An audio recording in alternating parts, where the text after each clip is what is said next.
Welcome to I Need Some Disney, the podcast where we dive into everything Disney, from the parks to the rides to the movies to the shows and everything in between. On this week's episode, we are discussing Space Mountain. All of them, even though they're even more alike than Big Thunder Mountain are. And also we get really upset during the trivia game. Hey, Blake T. Wild here, and today I am joined, as always, by my co-host, Lena. Hi. And today we are setting sail?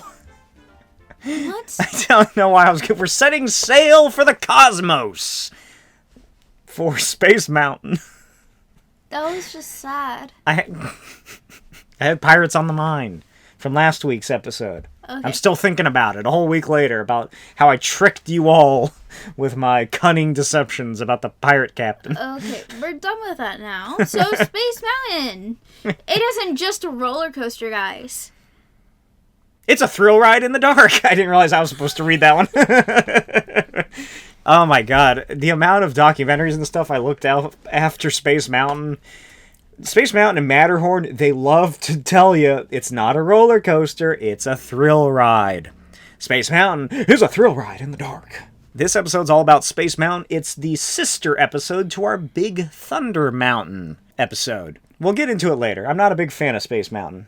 I love the idea of Space Mountain, especially when combined with Big Thunder Mountain. Honestly, you've only been on it once, though. I am not gonna lie, for some reason, I don't know what was wrong, but honestly, when we went on it, so my last time going on this, his first time, it honestly kind of sucked. I don't know what it was. I want to blame the kids in front of us, okay? I'm gonna blame it all on them. They ruined it. I didn't like it because this wasn't that great of a ride.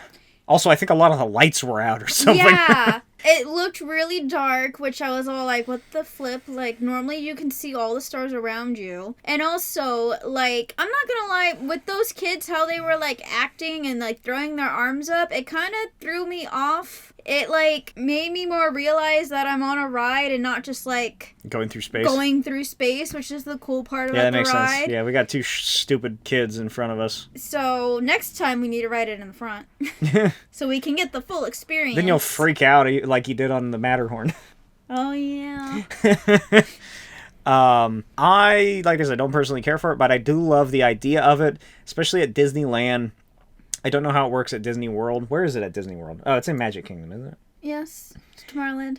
Well, obviously my mind goes to Disneyland when I think of Space Mountain and Big Thunder Mountain. They act as like bookmarks on each side of the park, and they're pretty much the same ride. But one, it takes the idea and everything ingrained into Disney and Imagineering and shoots it far into the future to a spaceport in the deep cosmos, while the other rewinds time and brings us back to a haunted, horribly gone wrong mine shaft, as we established. But Space Mountain is a monument to the new frontier, and it is a staple of the Disney park skylines around the world.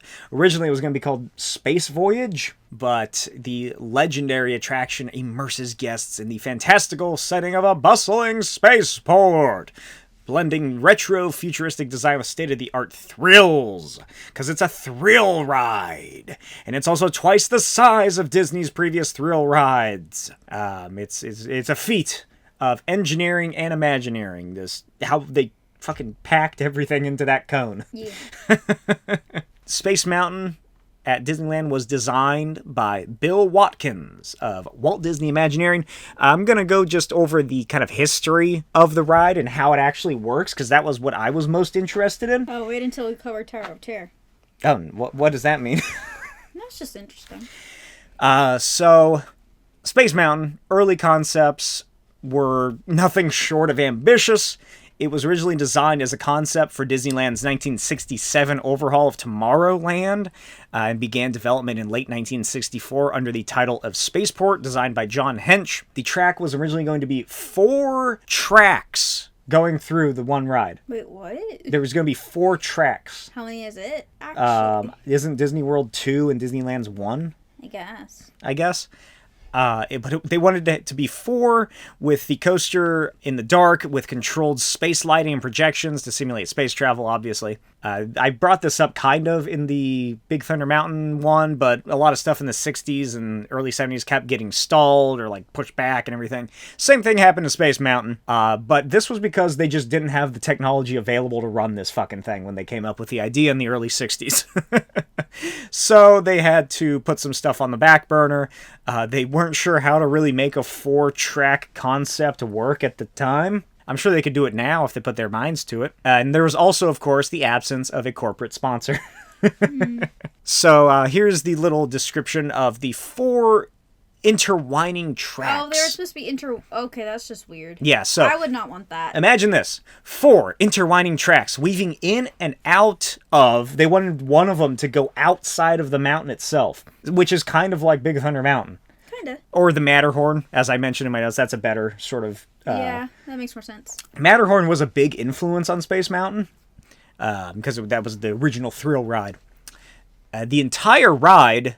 The reason why the technology wasn't there is because they wanted it to be operated by computers! That newfangled machine.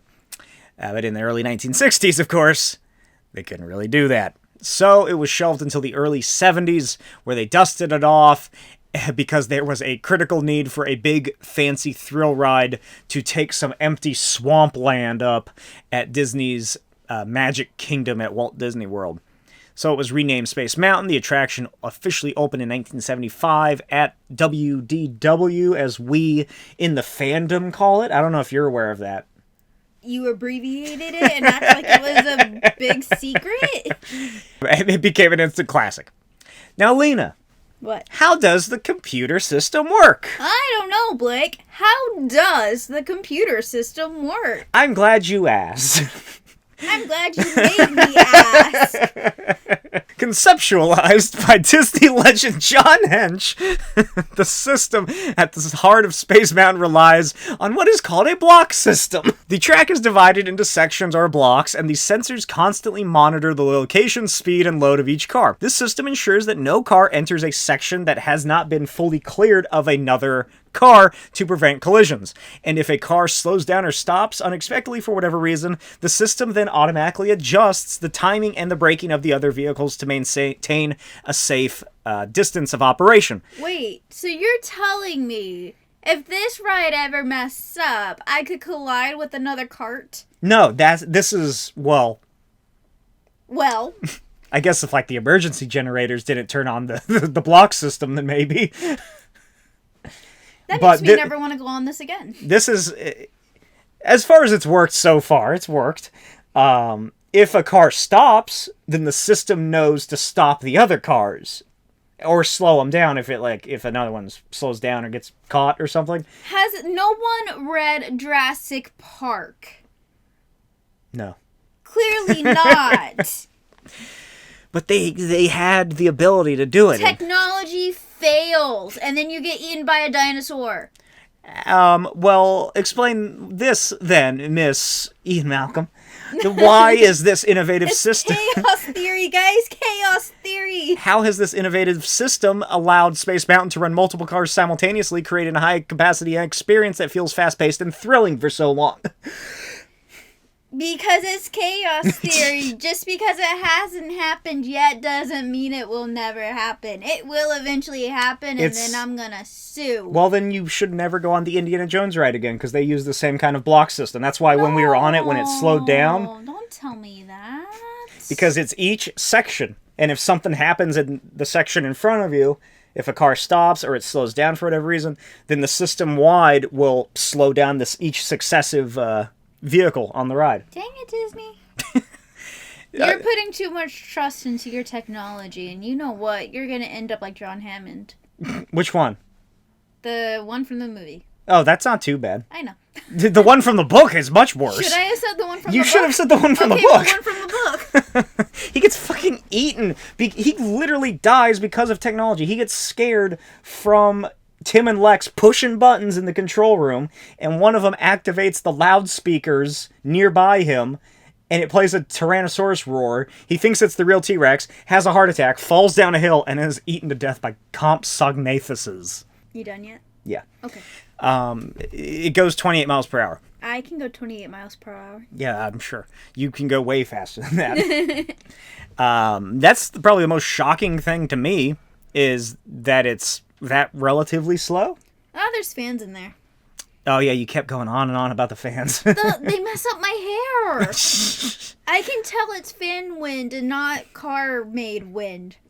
So, yeah, that's how Space Mountain works. And like I said, on January 15th, 1975, 23 years and 1 day before my birthday, Space Mountain opened in Walt Disney World to thunderous applause. Or as we always say here on the podcast, all good things for Disney happen in January. Yes. And on May 27th, 2 days after Star Wars premiered in 1977, Space Mountain officially opened at Disneyland. That is how I base most things off in my internal timeline, is where it is in relation to Star Wars being released. Well, it's not like you were alive, so you need some type of timeline. When the Walt Disney World version opened, it was featured a post-show created by its then sponsor RCA. One of the new fancy innovations that they displayed was a Laserdisc home video system with a clip of Kurt Russell singing the Archie's hit song Sugar Sugar in a clip from the Wonderful World of Disney Haunted Mansion preview episode. Do you know what a Laserdisc is? It's a disc that can be read by a laser. I should have asked it. What is that scene from Brooklyn Nine-Nine where they cross over with Zooey Deschanel?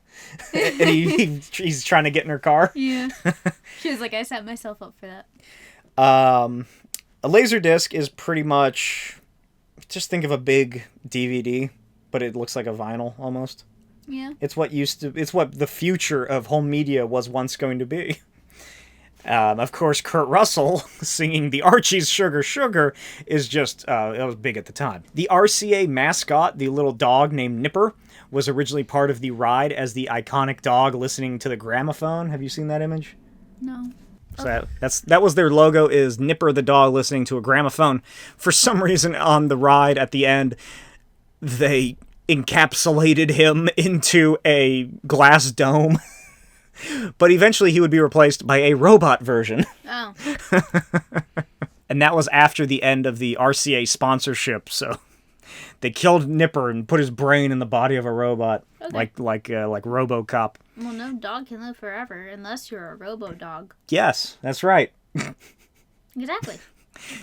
Now here it gets kind of weird. I have another episode which goes far heavier into corporate sponsorships. But that's not this one. That's for a future. It's called Kitchen Cabaret. In 1994, FedEx would take over sponsorship of the attraction.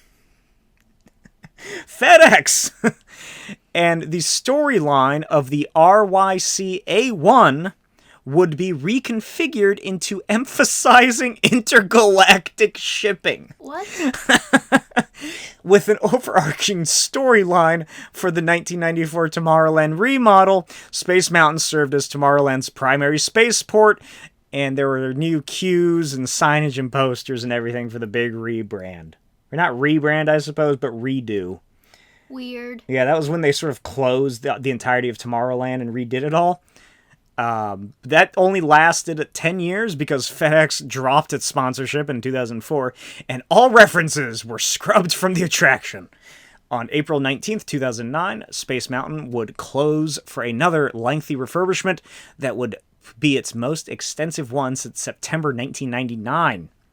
Another 10 years, with an estimated cost of $12.3 million. This refurbishment included some minor track replacements, upgrades to the queue, featuring interactive elements. We went through... Oh, we did Fast Pass, huh? Yeah, there's like little games you can play in the walls. That sounds I've stood in the unhygienic. Well, this was before COVID when they put it in, so they didn't This care. was just regular germs.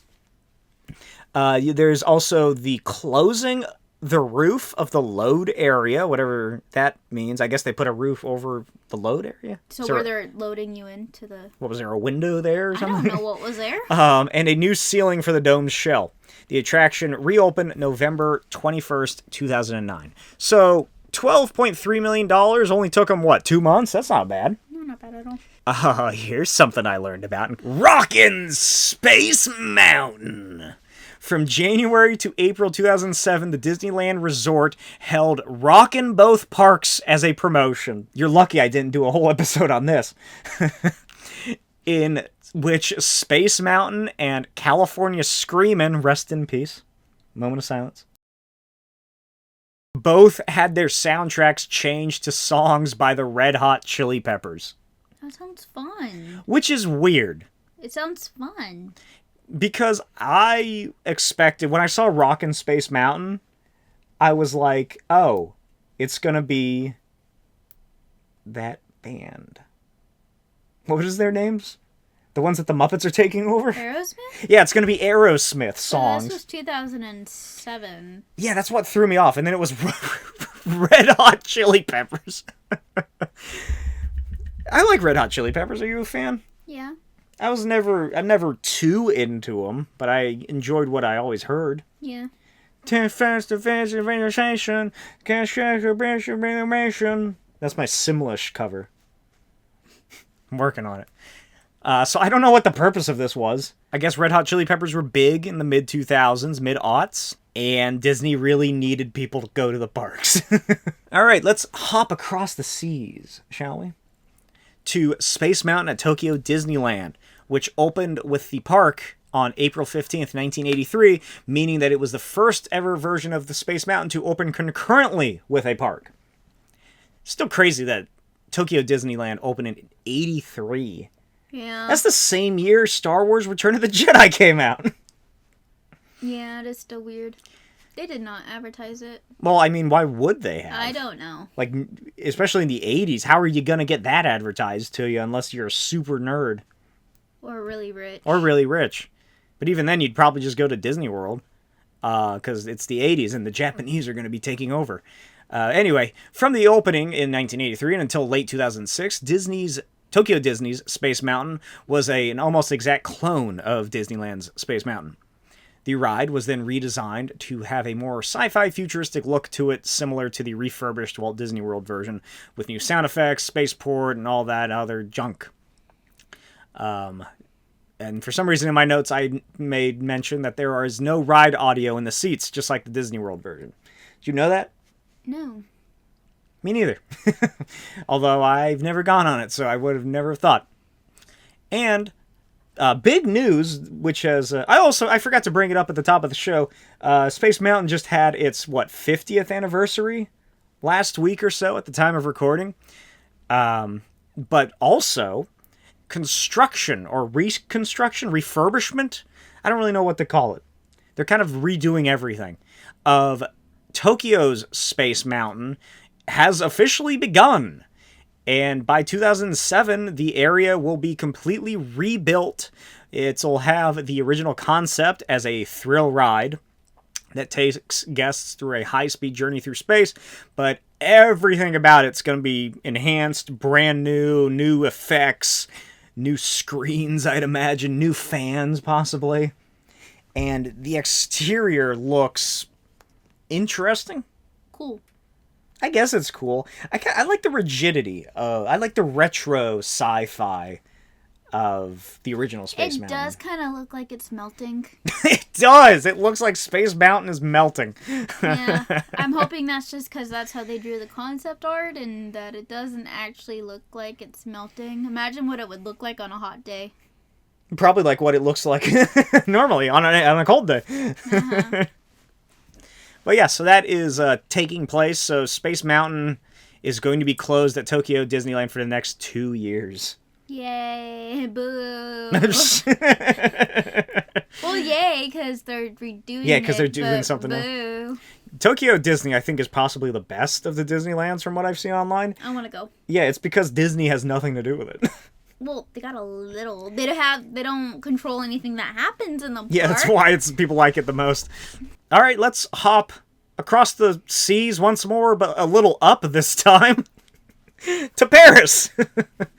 The Disneyland Paris opened on June 1st, 1995, 3 years after the opening of the park, and it was originally called, oh boy, De la Terre et à la Lune.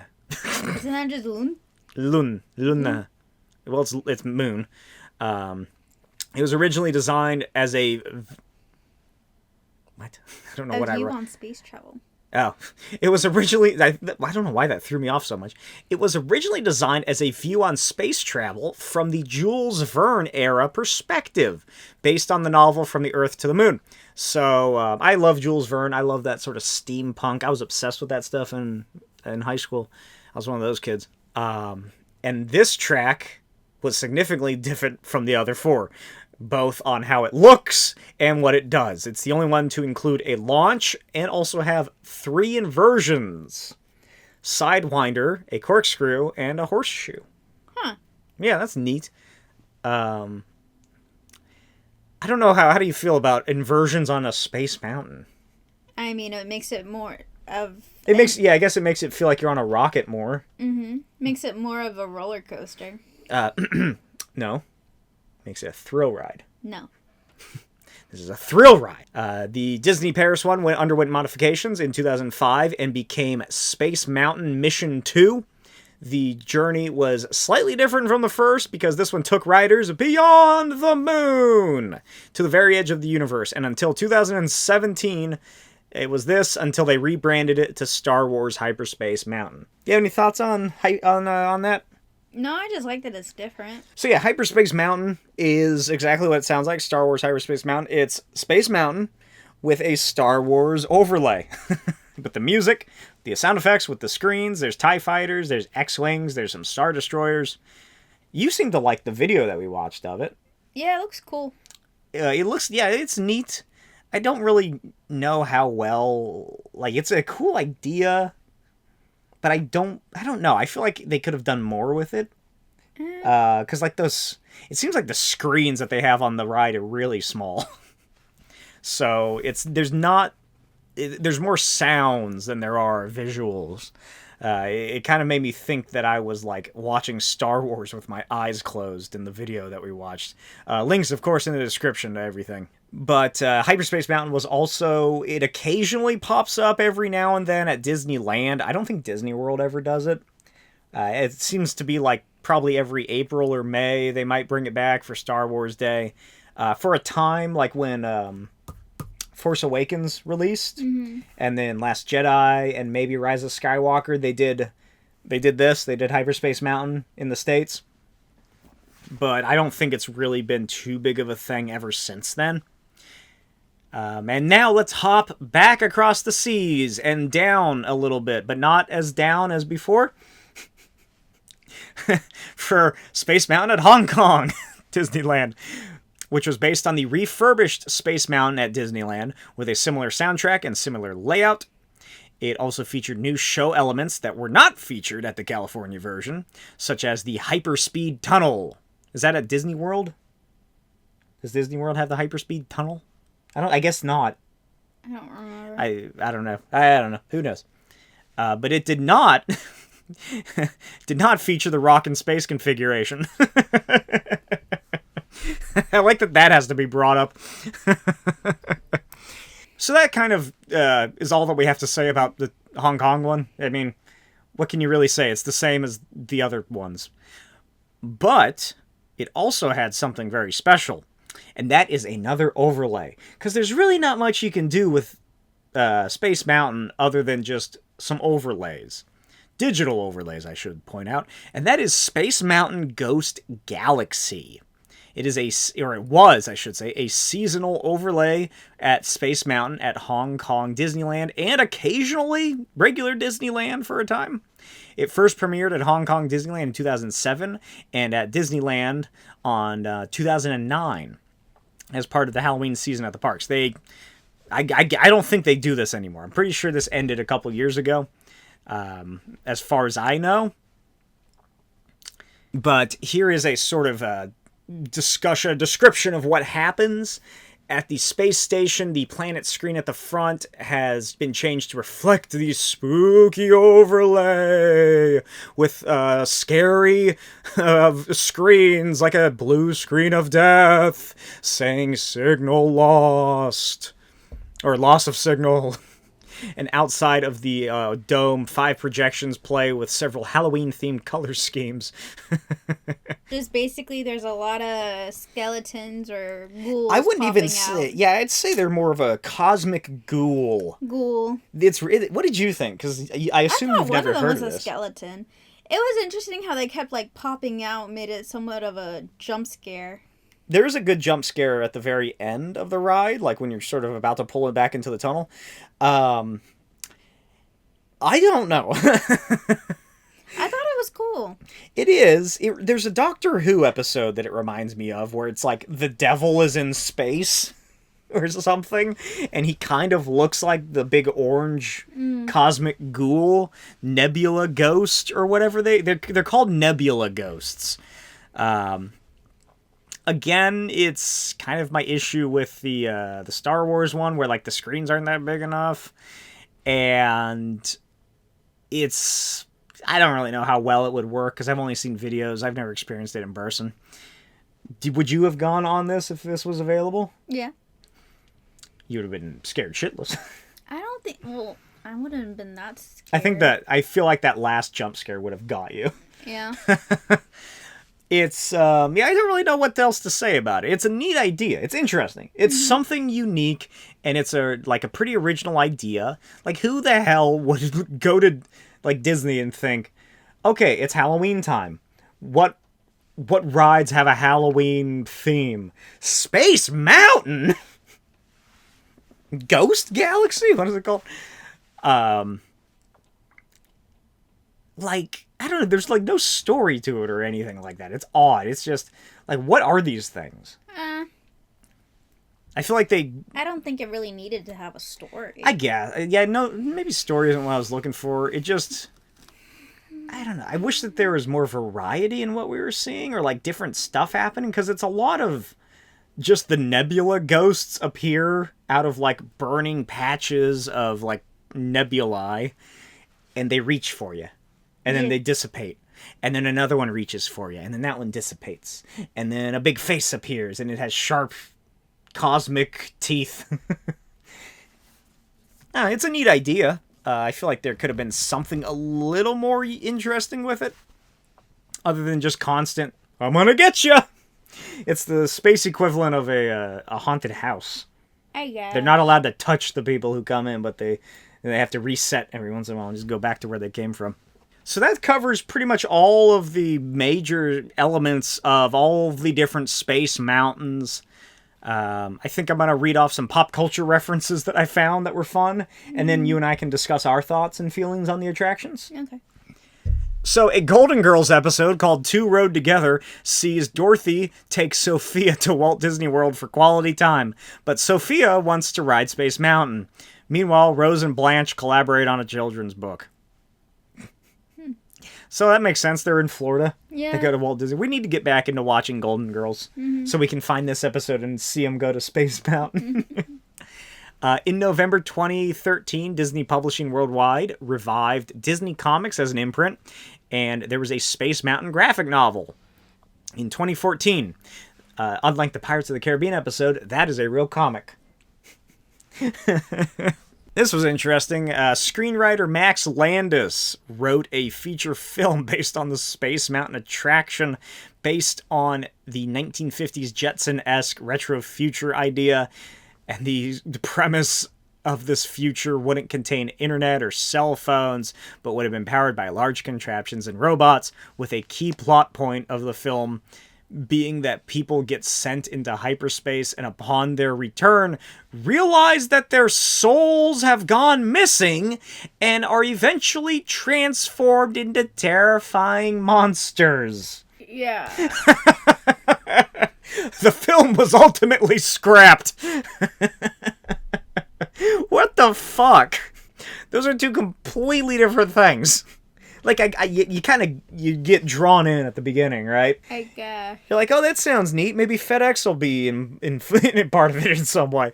And then it's like, no, you die when you go into hyperspace and your soul is wrenched from your body. Although, it could still happen.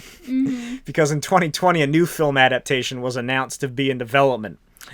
It is currently 2025, and there are nothing news related from this. The biggest Disney themed movie rumor I have heard recently is that they're making a live action Tangled, and people want Sabrina Carpenter to be Rapunzel. Yeah. Here's something you're gonna love.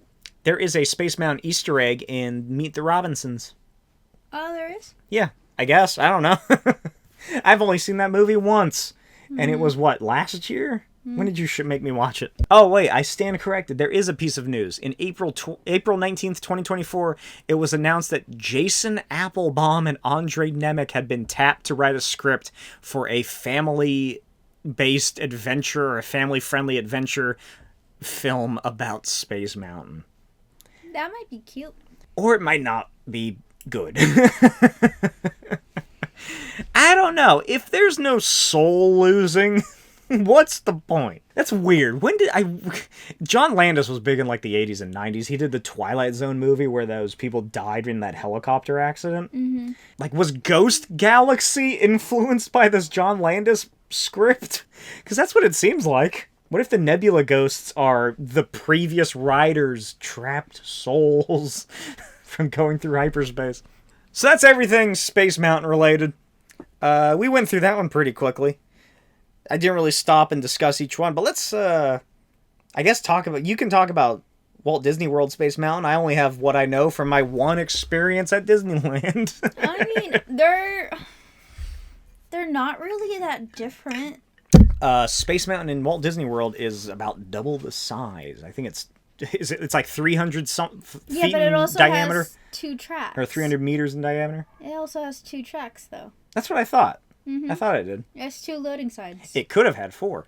Could have had 4. I don't know. The only thing really about that ride is that, honestly, if you're not sitting in the front, it takes away from it. Because it's supposed to be like you're going through space, not looking at space with the back of people's heads and arms. Yeah, that's what kind of just ruins this ride. But it is fun. We'll go on again. Went on it so many times when I was a teenager. I was going to say, how many times do you think you've ridden both Space Mountains? Oh my god. Over 20? I don't want to lie, but it feels like over 20. Over 50? No, not over 50. Over 35? That might even be pushing it too. I know there was one day when we did go on it 3 times. 3? Yeah. Why? Once in the morning. Wait, no. To get all of the elements of the atmosphere. Once in the morning, one in the evening, one at night. Was it the morning? It was, once in the morning, and then we used, this is back when they only had the ticket fast passes. Oh, physical ticket? The physical ticket fast passes. My brother and I used ours, and then we went on it again and used our grandparents'. Oh, I thought you were going to say, like, yeah. Sorry. We're good. I thought you were going to say you somehow, like, copied it or something. Or did we go on it 4 times that How day? did the physical fast passes work? Was it like a barcode that they scanned? It was annoying because, the annoying thing about them, you actually had to go to the ride to get them because they had a little kiosk right outside the ride. I assume they were colored or had, like, a code number on them of some sort? And then you would have to scan your tickets. Oh. On what? Like their little handheld? And it was like, you just, like a ticket machine. Oh. And then for each person, it would pop out your fast pass for each ticket. Oh. And they were free. I was trying to think how you could have counterfeited these. It would have been a lot of work, especially at the time. You would have had to have some sort of like printer scanner in your hotel room. I don't know how you would have copied them because there's certain times on them too. You need to know the times. Photoshop. I don't know. I don't know how you would. It wasn't really worth it to do that anyways because you normally got a fast pass for what you wanted. And if the time was pushed back, like let's say you walked up, but the next fast pass time that you were getting, because they had this display board where like when you were getting the ticket, it would tell you the arrival time, like even above, So that would be like whatever, if you were grabbing a fast ticket at that time, that's the time you would have to come back. Because remember, they can run out. Sure. So... Can't remember what you don't know. Well, like, sometimes you'd get there and it would be, the beginning of the day and it would already be getting around lunchtime, but you would trying to get this fast pass and it wasn't ready until like 2 or 3 p.m. And you were just there like, what? I just want to go on it now. Like, but then also there But was you could have just waited in line. Well, that's why you got the fast pass, because the line was already at like an hour or two. And then you'd have to like rework your whole plan, because the old school way of going through Disney, I would assume everyone did it this way, is that you would just start from one side and just go all the way around. That's what we did. No, we had to keep hopping through places because of our fast passes, remember? Did we? Yeah, we went all the way to I guess way, we did just all the way back to go to... I guess we did do like a ping pong. Space Mountain, just to go back and forth. I kind of like that more. That was fun. That got more steps in. That was healthier. Trust me, you don't want to be doing that in Disney World. You're gonna fuck. die. You're gonna die doing that in Disney Well, World. how much bigger is Magic Kingdom compared to Disney World? Disneyland? Lot bigger. A lot bigger. Yeah, I didn't realize how big Disney World was until I downloaded their app and looked at their map and saw how far you have to zoom in for anything to come into not being blurry. Yeah, and also the scale of everything's like bigger. So it was made for bigger people. Like physically, well, they like have taller more and land. wider and bigger. They obviously... Like the Space Mountain car is built for an 8-foot tall man, is what you're saying. I mean, that's the reason it's called Disney World. Oh, it's huge. That's why. I thought they just misspelled land. Which do you prefer? For Space Mountain, not the parks. I think the Disney World one. You see, that's where we differ. I prefer the Disneyland one. You've never been on the Disney World one. I can tell. Okay. Even though I don't like it at all. I didn't enjoy this ride. I don't get it. I don't get the interest. It wasn't as fun as any of the other I think this might have been one of my least favorite rides that I went on. Honestly, this and what was that one you wanted to go on? That fairy tale one? I just wanted to do that because I thought Snow White? Sleeping Beauty? Snow White. And Snow White... What? Snow White is the blue dress, What? No. yellow shirt, black bob cut. Well, you got the bob cut, right? What? Isn't she has red, a blue, and yellow? Well, yeah, blue top, yellow skirt. Oh, excuse me. How could you? At least I fucking finally got who she is. Yeah. I'll give you that. Trivia. Well, I wasn't done. I'm done with what? I wanted to keep talking about Space Mountain. The music is awesome. Yes. Once it gets into it. It takes a little while to warm up, but how can you not love that weird retro sci-fi beach music? That was my favorite part. I said this to you immediately as we got off the ride after apparently someone threw up in another car. Didn't you tell me that? Yeah. That was when we were getting on. That's when we were getting on. But I told you this as we got off. I said, someone could have just put a burlap sack over my head, played a weird 80s techno song, and just grabbed me by the shoulders and rattled me around, and I would have gotten the same experience from my time on Space Mountain. So not a fan. We need to go on it again. I guess. So you can get a better opinion. Because, yeah, I didn't like it either, and I normally love that ride. It was honestly too dark. Yeah. Like, I never thought I'd, like... I was very disappointed at the lack of stars. It was, I don't know what, Disney needs to up their light bulb budget, apparently. Did somebody unplug the screens when they held their hands up? I don't They held their hands up and caught all the cords. But it made me feel so disoriented so bad that I was just like, oh my god, get me off this ride. I will say that the initial... I don't even know what Space Mountain is supposed to be. I get... The Paris one makes the most sense because it's literally a rocket taking off, or at least it was before it became HYPERSPACE Mountain. I guess Space Mountain, the world and land is just... You're in a spaceport and you go out and you fly around space and then you come back. Yeah. that big curve when you first go on it, and like, what is it you're looking at? Is it a galaxy that's like down in the center that you swirl around? I guess. That was really cool. That had the proper lighting installments. After that, it seemed like patches of the ride were out. Yeah. It was so dark I wanted to throw up. I did love... Maybe that's why those people threw up. I did love, however, like I said earlier, the retro future aspect of it. Mm-hmm. I adored going up with our fast pass up the weird ramp to that second level. I just fell in love with how much it looked like a 1960s airport. Yeah. I love that. I wish that there was more of that, and like it seemed like a lot of that was blocked off. Was that all ever open? Like that back area that we had to like go around through, you know what I'm talking about? I think they only open that when it's really crowded. Because that line can get up to 3 hours. Jesus, that is not worth it. When it's really packed. That is not worth it. No, it's not. It's not worth it. Just like Pixar racers or Cars racers. Or at least 2 hours and 30 minutes. But, yeah, I think those are my thoughts on it.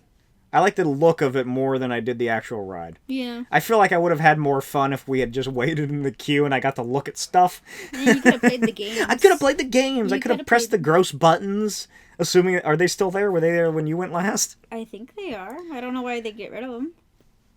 COVID. I think Haunted Mansion had a bunch of games and stuff in their queue, and then they got rid of those. Or one of them did. I don't know. Or was it Pirates of the Caribbean?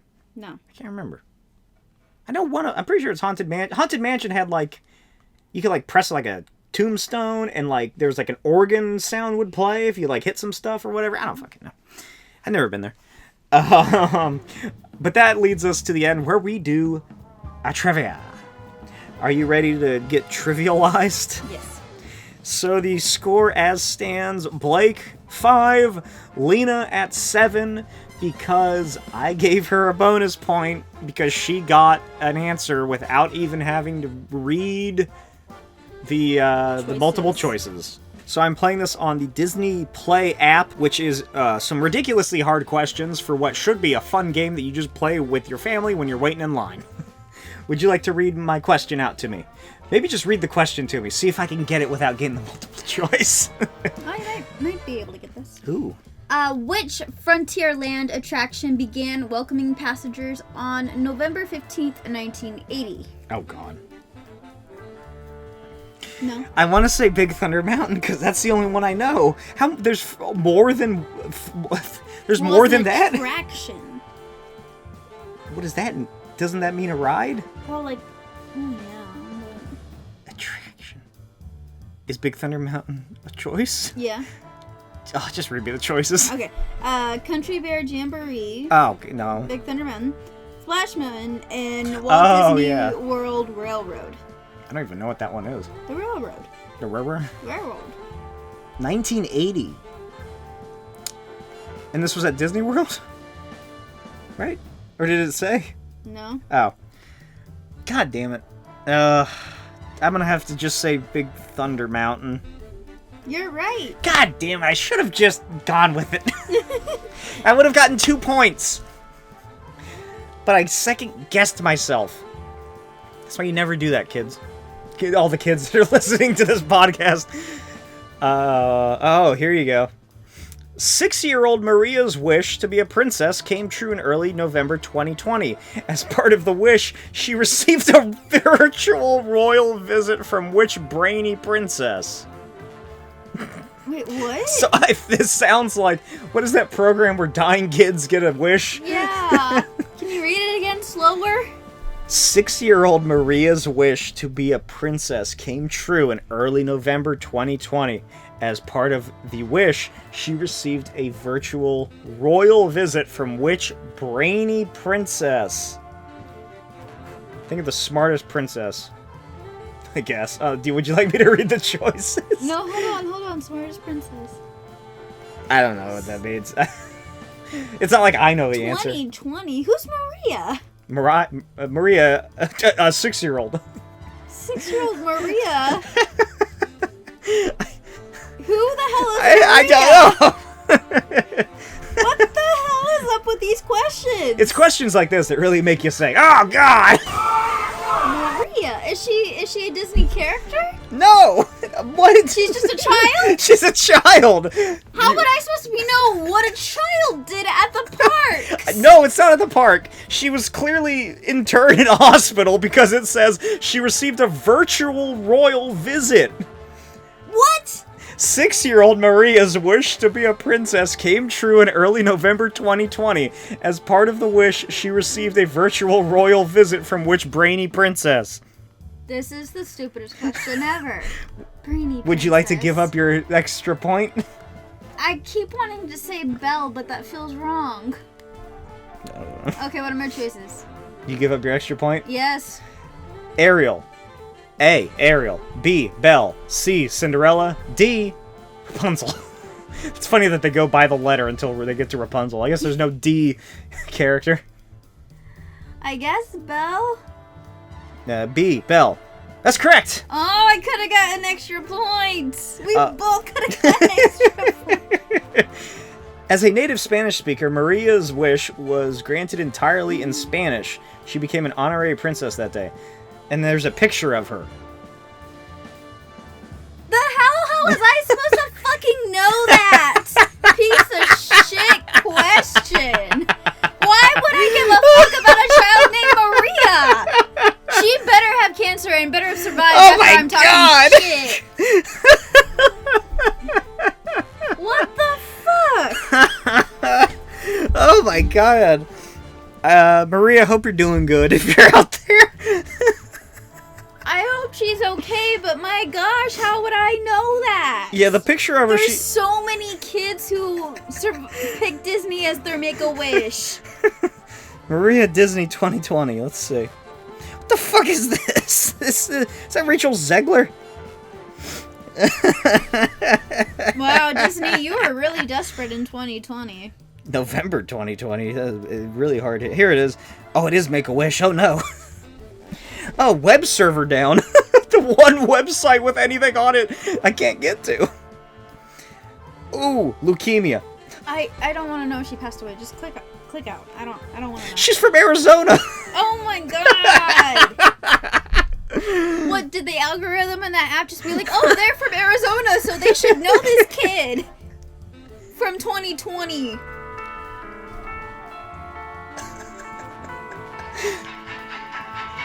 Maria and her family speak Spanish at home. Oh, she had a little bell party. Maria's wish is to be a princess. That's what these captions say on this video. Last week, Disney helped with a little pixie dust. They gave her a dress. They dressed her up. Because all the girls want to become a princess. So I want all my family to see it, says Maria, age 6.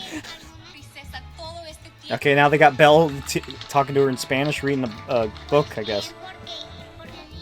Maria likes that she spoke Spanish because she doesn't know much English. Oh my god, they brought a carriage to her house. That's a big carriage. I hope it doesn't end with rest in peace or something. Well, why would it? This was filmed during the event. Okay. What? I don't know. That's all I can find. Well, Maria, we hope you're doing well. Yeah, I hope so. Maria and Maria's family. Hopefully they never have to hear this. I don't know why they would. Especially because there's 2 web pages that discuss it. Neither of them are seemingly online anymore. That was barely 5 years ago. That wasn't even 5 years ago. Huh. Interesting. So, I almost forgot to update the scores. My gosh. If you guys ever want a kick and just spice up your life a little bit, To play the Disney Trivia app. play the Disney Trivia app and put it on random. You get so many stupid questions. That and the topiary, and just like the Minnie's niece. Who's Minnie's niece? The character who appeared once in a comic from 1963 or something. So, the score as stands is Blake at 8. No, wait, no. Blake at 6, Lena at 8. Join us next time where we get... Fuck. Where we get fuck? I can't remember the lyrics of the High School Musical song. I was going to make Which one? The first one. What are they? Join us next time where we... Sing along in the back. Do a backtrack. No. Just Where we become wildcats. wildcats Everywhere. Throw Raise your hands up in the air. That's the way we do it. Let's get to it. Come on. Show the world. Show the world. We'll see you next time. Bye. Bye. Thanks for listening to I Need Some Disney. This podcast is in no way affiliated with or endorsed by the Walt Disney Company. All opinions, facts, and fun here are our very own. Don't forget to subscribe, leave a review, and connect with us online. Leave any suggestions for future topics in the comments.